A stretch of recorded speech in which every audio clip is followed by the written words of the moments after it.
ધાનેરામાં Ratan hospital બની નિરાધાર મહિલાઓ માટે આશીર્વાદરૂપ. સગર્ભા દીકરીને ડિલિવરી એક પણ રૂપિયો લીધા વિના કરી આપી. આ કિસ્સો જોઈને મહિલાએ માન્યું કે ડોક્ટરમાં પણ ભગવાન વસેલા છે. પણ અહીંયા ધાનેરા ભાડે રહું છું સાહેબ, અને મારે કોઈ સેવા સાકરી કમાવાવાળો કોઈ આદમી મેલી જતો રહે, મારી છોકરીને હું ક્યાંક મોકલું, ક્યાં ગાડું? એટલે ડિલિવરી પહેલાં પાણી પાવા ઘેર લાવી હતી.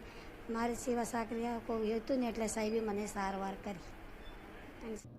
આમ તો ઘણીવાર લોકો કહેતા હોય છે કે ડોક્ટરોમાં દયા નથી હોતી અને તેઓ દર્દીઓ પાસેથી આડેધડ પૈસા લેતા હોય છે. કેટલીક વાર હોસ્પિટલો અને ડોક્ટરોને ખોટા ચિતરવામાં પણ લોકો પાછા નથી પડતા. પરંતુ આજે અમે તમને એક એવી સત્ય ઘટના બતાવવા જઈ રહ્યા છીએ જેને જોઈને તમે પણ કહેશો કે ડોક્ટરમાં ખરેખર ભગવાનનો વાસ હોય છે. રાજસ્થાનના પાલી જિલ્લામાં રહેતી એક મહિલાએ પુનઃ લગ્ન કર્યા બાદ પોતાના નવા પતિ સાથે ધાનેરા ખાતે ભાડાના મકાનમાં રહેવા આવી હતી. મહિલાને તેના પ્રથમ લગ્નથી એક દીકરી અને એક દીકરો છે, જેઓ પણ આ પરિવાર સાથે જ રહેતા હતા. આ દરમિયાન દીકરીના લગ્ન બાદ તેની પ્રથમ ડિલિવરી હોવાથી તેને પિયર લાવવામાં આવી. જોકે પરિવારની આર્થિક સ્થિતિ અત્યંત નબળી હતી. દીકરીની ડિલિવરીનો મોટો ખર્ચ સામે દેખાતા જ નવો પતિ આ મહિલાને છોડીને જતો રહ્યો. આ કારણે મહિલાની સ્થિતિ અત્યંત કફોડી બની ગઈ. એક તરફ હાથમાં એક પણ રૂપિયો નહોતો અને બીજી તરફ દીકરીની ડિલિવરીનો સમય નજીક હતો. આવી ગંભીર પરિસ્થિતિમાં મહિલા ધાનેરાની રતન હોસ્પિટલ પહોંચી હતી. તેણે પોતાની તમામ આપવીતી ડૉક્ટર કમલેશભાઈ કોટડિયાને જણાવી. મહિલાની સ્થિતિ જોઈને ડૉક્ટરે ડિલિવરીનો એક પણ રૂપિયો ચાર્જ ન લેવાની અને તમામ દવાઓ પણ ફ્રીમાં આપવાની જાહેરાત કરી. આ દયાળુ નિર્ણય સાંભળતા જ મહિલાને ડૉક્ટરમાં સાક્ષાત ભગવાનના દર્શન થયા.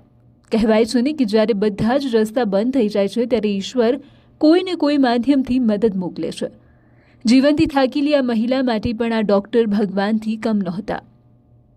દીકરીની ડિલિવરી તદ્દન મફતમાં અને સફળતાપૂર્વક થતાં આજે માતા અને દીકરી બંનેના ચહેરા પર ખુશી જોવા મળી રહી છે. મારી છોકરીને પહેલી વાર મારા ઘરે ડિલિવરી કરવા લાવી સાહેબ. મારે કોઈ સારવાર નહીં, તો હું ભાડાના મકાનમાં રહેતી હતી. આદમી મને મેલીને જતો રહ્યો. મારી છોકરીને હું ડિલિવરી પૈસા ટકા મારા રહેતા નહીં, મારા પાસે શેનથી ડિલિવરી કરાવું. પછી રતન હોસ્પિટલમાં હું આવી હારી કરી અને કોઈ ભગવાનનું રૂપ બનીને સાહેબ એવા વેસે કે સાહેબ ભગવાનનું રૂપ, કોઈ લૂંટાવાવાળા નહીં, પણ આ સાહેબ ભગવાનનું રૂપ કરીને આવ્યા. એટલે મને અનેક લોકો અવારનવાર એવું કહેતા હોય છે કે ડોક્ટરોમાં ભગવાન નથી હોતા અને તેઓ ઉઘાડી લૂંટ ચલાવે છે. પરંતુ આ ઉદાહરણ એવા લોકો માટે એક યોગ્ય જવાબ છે. બાકી આ તો દુનિયા છે સાહેબ. જેના જેવા વિચાર તેવી જ તેમની સોચ. મુસીબતના સમયે જ્યારે કોઈ તમારો હાથ પકડીને સાથ આપે તો એ વ્યક્તિ ઈશ્વરથી કમ ન જ હોઈ શકે.